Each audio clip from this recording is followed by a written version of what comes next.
Շնորհակալություն ազգային ժողովի մեծարգո նախագահ, հարգելի նախագահություն, հարգելի պատգամավորներ, լրագրողներ, Հայաստանի Հանրապետության քաղաքացիներ, ես փորձեմ կարճ եւ ըստ էության անդրադառնալ մի շարք հարցերի, որոնք հնչեցին մտքերի փոխանակման փուլում, բացի այդ ես երկու հարցադրման խոստացա, որ կանդրադառնամ իմ եզրափակիչ ելույթում, ուստի հերթով հարցերին եւ վերջում նաեւ պարոն Կոնջորյանի բարձրացրած հարցադրման կապակցությամբ կպատասխանեմ, թե ինչ փուլում է գտնվում վարույթը։ Նախ շնորհակալ եմ այս երկու օրերի ընթացքում ծավալված համակողմանի քննարկման համար եւ վստահեցնում եմ, որ աշխատանքի տեմպը չի պակասելու, ավելանալու է եւ աշխատանքի խորությունն ու բովանդակությունն էլ ավելի բարելավելու է մեզ համար։ Հաճելի էր շատ արդյունավետ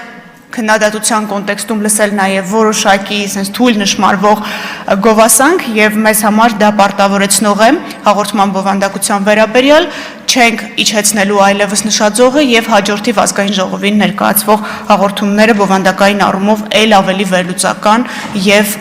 կարեւոր են լինելու։ Պարոն Ալեքսանյան, Վագն Ալեքսանյանը դուրս եկավ, բայց ես իր հարցին պատասխանեմ, նշեմ Պարոն Ալեքսանյան, դուք հարց եք ուղղել Քոչարյան ընտանիքի կոնկրետ ապօրինի ծագում ունեցող գույքի բռնագանձման մասով, ես նշեմ տվյալները կարող եմ ներկայացնել, որովհետև հայցը գտնվում է դատարանում, հրապարակային դատաքննության փուլում, այսպես պատասխանողներ Ռոբերտ եւ Բելլա Քոչարյաններից, Սեթրակ Քոչարյանից եւ Զարուհի Բադալյանից, Լևոն եւ Սիրանուշ Քոչարյաններից, Գանե Քոչարյանից եւ Վիգեն Չատինյանից, Հօգուտ Հայաստանի Հանրապետության դատախազությունը ապօրինի ծագում ունեցող գույքի բռնագանձման հայցով պահանջում է բռնագանձել 22 անշարժ գույք, 2 գույքի գնման իրավունք, ավելի քան $3 միլիոն, 985 միլիոն դրամ արժեքով ձեռք բերված պարտատոմսեր, ավելի քան $1.4 միլիոն չափով ավանդ, 15 իրավաբանական անձում մասնակցություն, իրավաբանական անձանցից են Nairi Insurance, Toyota Երևան ընկերությունը, Target Group-ը եւ մի շարք այլ ընկերություններ, ավելի քան $4 միլիոն, 8.3 միլիարդ դրամի, 260 միլիոն ռուբլիի եւ շուրջ 590,000 եվրոյի չափով փոխառությունների պահանջի իրավունք, 2 տրանսպորտային միջոց, ավելի քան 3.8 միլիարդ դրամին համարժեք գումարով գույքերի ձեռքբերման արժեքներ եւ ավելի քան 20 միլիարդ դրամ։ Սա ընդհանուր այս պահին դատարանում գտնվող հայցագինն է Ռոբերտ Քոչարյանի եւ նրա հետ փոխկապակցված անձանց մասով։ Տիկին Թագուհի Ղազարյանը հարց ուղղեց Տիկին Ղազարյան, ձեր կողմից նշված հրապարակումը 2021 թվականին ուղարկվել է օպերատիվ մարմին ստուգման։ Մենք ուղղակի օբյեկտիվ պատճառով չհասցրեցինք այս երկու օրերի ընթացքում ճշտել, թե ինչ փուլում է գտնվել կամ ինչ ընթացք է ստացել ձեր կողմից նշված հրապարակումը եւ հարցազրույցը, բայց առաջիկա երկու օրերի ընթացքում ձեզ գրավոր կպատասխանենք, թե օպերատիվ մարմինը ինչ աշխատանք է իրականացրել։ Պարոն Եղան, ձեր հարցին պատասխանելիս ես նշեցի, որ ենթադրություններից եւ մասնավոր օրինակներից ստացած տպավորությունների հիման վրա եզրահանգումներ չանելու համար մենք ձեր կողմից արտահայտված մտահոգության կապակցությամբ առանձին ուսումնասիրություն կիրականացնենք եւ դրա արդյունքները ձեզ հասանելի կդարձնենք։ Միայն կալանք խափանման միջոցի հետ կապված, քանի որ նորից հարց բարձրացվեց, կրկնեմ, որ 2024 թվականին նախաձեռնված 58895 քրեական վարույթից մեղադիալի նկատմամբ կալանքը որպես խափանման միջոց ընտրելու մասին 2282 միջնորդություն է ներկայացվել դատարան, բավարարվել է 2013-ը։ Եթե թվերը պարզ համադրեք իրար, մաթեմատիկական հաշվարկ իրականացնեք, ապա կտեսնեք, որ նշված վարույթներից 3.8%-ով է ընդամենը կալանքը որպես խափանման միջոց ընտրելու մասին միջնորդություն ներկայացվել դատարան։ Խոսքը միջնորդությունների մասին է։ Ինձ անհանգստացրեց ընդդիմության ներկայացուցիչներից պարոն Մանուկյանի նշումը, որ դատախազությունը չի պատասխանել իրեն ուղղված հարցադրմանը, պարոն Մանուկյանը այստեղ չի, բայց ամեն դեպքում նշեմ, որ նույն հարցադրումն ուղարկվել էր նաև քննչական կոմիտե եւ մենք քննչական կոմիտեից տեղեկություն էինք ստացել, որ արդեն պատգամավորին պատասխանել են, բայց հաշվի առնելով, որ նաև դատախազության պատասխանն է կարևորվում, երևի այսօր օրվա ընթացքում պարոն Մանուկյանը նույն պատասխանը կստանա նաև դատախազությունից, որպեսզի բաց չլինի հանկարծ պատգամավորին կողմից ուղղված գրավոր հարցման կապակցությամբ։ Նույն տրամաբանությամբ Տիկին Թագուհի Թովմասյանի կողմից նշված հրապարակումների կապակցությամբ արդեն ամփոփված են եւ Տիկին Թովմասյանին գրավոր կուղարկենք իր կողմից նշված մամուլի հրապարակումների արդյունքում կատարված աշխատանքը։ Տիկին Հակոբյանը հարց բարձրացրեց դատավարական ժամկետների հետ կապված, մենք այս առումով համակարծիք ենք եւ պատրաստակամ ցանկացած փոփոխության, որ ազգային ժողովը կնախաձեռնի, այդ թվում աշխատանքային կարգով պատրաստ ենք քննարկել, հատկապես մեզ համար մտահոգիչ են փորձաքննությունների ժամկետները եւ արդյունավետությունը, եթե падգամավորները նախաձեռնություն կունենան, մենք այս առումով եւս պատրաստ ենք քննարկել։ Եվ պարոն Արմեն Խաչատրյանը հարց բարձրացրեց ըստ էության նոր լիազորության հետ կապված, սա կարծում եմ լրացուցիչ պիտի քննարկվի,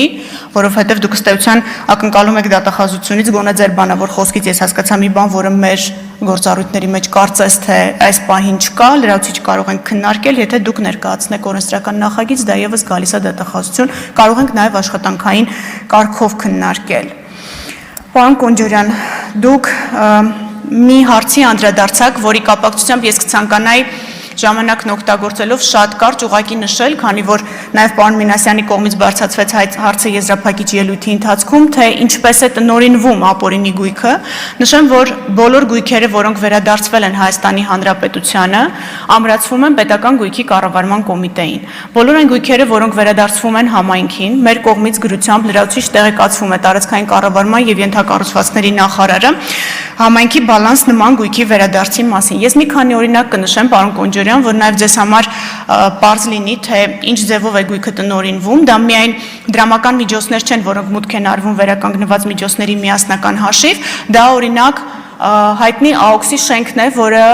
գիտեք կառավարությանը պետական գույքի կառավարման կոմիտեին ամրացվելուց հետո այլևս վարձակալության իրավունքով է տրամադրվում եւ ամսական մոտավորապես 16 միլիոն 450,000 դրամի չափով վարձավճար է մուծվում Հայաստանի Հանրապետության պետական բյուջե։ Բացի այդ, Հայաստանի Հանրապետությունը մեկ այլ տարածք ունի Երևանի կենտրոնում, որը բոլորովին վերջերս սեփականության իրավունքը վերջնականապես գրանցվեց Հայաստանի Հանրապետության, դա Չեխովի ներողություն Չայկովսկու դպրոցի հարակից տարածքում գտնվող բազմահարկ շենքի առաջին երկու հարկերից 238 քառակուսի մետր տարածքն է, որտեղ գործում է սրճարան, եւ այս պահին Հայաստանի Հանրապետությունը վարձակալության իրավունքով սրճարանին տրամադրել է այդ տարածքը որպես սեփականատեր եւ յուրաքանչյուր ամիս որոշակի մի քանի միլիոն դրամի հասնող գումարի չափով, այս պահին թիվը անգիր չեմ կարող հիշել, վճարվում է պետական բյուջե։ Բացի այդ, ահռելի տարածքներ, որոնք նախատեսված են հանգստի համար եւ անտառային տարածքներ են Երևանի կենտրոնական հատվածում արդեն, նույնպես վերադարձվում են Հայաստանի Հանրապետությանը եւ ամրացվում են պետական գույքի կառավարման կոմիտեին արդեն որպես անտառային տարածքներ օգտագործելու համար։ Ես նշեցի պարոն Ալեքսանյանի հարցին պատասխանելիս իմ ելույթից հետո Դիլիջանի մանկապարտեզի հետ կապված այսօր նաև Մարտունու մարզադաշտի նկատմամբ համայնքի սեփականության իրավունքը կգրանցվի եւ այս երկու տարածքներն էլ Դիլիջանի մանկապարտեզը կառավարության նիստի արդյունքներով դառնալու է մանկապարտեզ, շահագործվելու է որպես մանկապարտեզ եւ գիտեմ նաեւ որ կրթության, գիտության, մշակույթի եւ սպորտի նախարարությունը ունի լրջագույն ծրագիր Մարտունու մարզադաշտի հետ կապված, սա շարունակական եւ անդառնալի գործընթաց է եւ այս առումով առիթն օգտագործելով կցանկանամ նշել, որ այո դատախազությունը բոլոր հնարավոր առիթներով այս հարցերի մասին խոսում է, բայց կարծում ենք նաև որ առաջնային մանդատով օժտված падգամավորները եւս իրենց այցելություններով եւ հետաքրքրություններով այդ գույքի նկատմամբ կարող են ցույց տալ, թե ինչ արդյունավետությամբ են այդ գույքերը տնօրինվում։ Օրինակ անցյալ տարի շատ կարևորվեց Գավառի մանկատանը հարակից այգու վերադարձը Հայաստանի Հանրապետությանը եւ մենք լիահույս ենք, որ այդ կանաչ տարածք նստեության կդառնա համայնքի համար կարևոր ռեկրեացիոն գոտի, որի շուրջ աշխատանքները ելի պետք է ակտիվացվեն եւ շարունակվեն։ Սա ընդհանուր տնօրինման առումով, պարոն Կոնջորյան, որպեսզի նաեւ ձեզ համար ավելի պարզ լինի, թե ինչ ձևով են գույքերը տնօրինվում, դա միայն դրամական միջոցներ չեն։ Պարոն Միրզոյանի անձի կյանքի դեմ ուղղված հանցագործության մասով նշեմ, որ գործը գտնվում է դատարանում, մենք ունենք մեղադրյալ եւ հիմնական դատալսումների փուլում է դատավարությունը, հրապարակային է, այսինքն որևէ խոչընդոտ չկա տվյալ ստանալու հետ կապված, բայց նշեմ նաև, որ մի շարք վարույթներով, որոնք գտնվում էին դատարանում, արդեն ունենք վերջնական դատական ակտեր, որոնք վերաբերում են կեցավայրի վրա հարձակմանը, կեցավայրից կատարված կողոպուտներից եւ դրանց մասով էլ առաջին ատյանի դատարանների կողմից կայացված դատական ակտեր ունենք, քանի որ ձեր խոսքից հասկացա, որ այս առումով որոշակի ինֆորմացիոն պակաս ունենք, մենք առաջիկայում մի փոքր ամփոփիչ ավելի հանրային իրազեկում կանենք, որպեսզի падգամավորներին այդ հարցերը չուղվեն եւ մեր կողմից պատշաճ պարզաբանում տրվի։ Հարգելի նախագահ, ես ըստ էության ավարտեցի, ինձ կարծում եմ որևէ հարցադրում, որն ուղղված էր մեզ եզրափակիչ ելույթների կամ դրանից առաջ բաց չմնաց, կրկնում եմ, մենք շարունակենք մեր աշխատանքը այս նույն ձևաչափով եւ շնորհակալ եմ ԵԱՊ համակարգի բոլոր սրտացավ եւ պրոֆեսիոնալ աշխատակիցներին, ում համատեղ ջանքերի շնորհիվ իրողություն է դարձել այն, ինչի մասին այսօր մենք վստահ խոսում ենք, դա պետական շահերի պաշտպանությունն է, դա կոռուպցիայի դեմ պայքարն է, ապօրինի գույքի վերադարձն է եւ ընդհանրապես հանցավորության դեմ պայքարը։ Շնորհակալություն։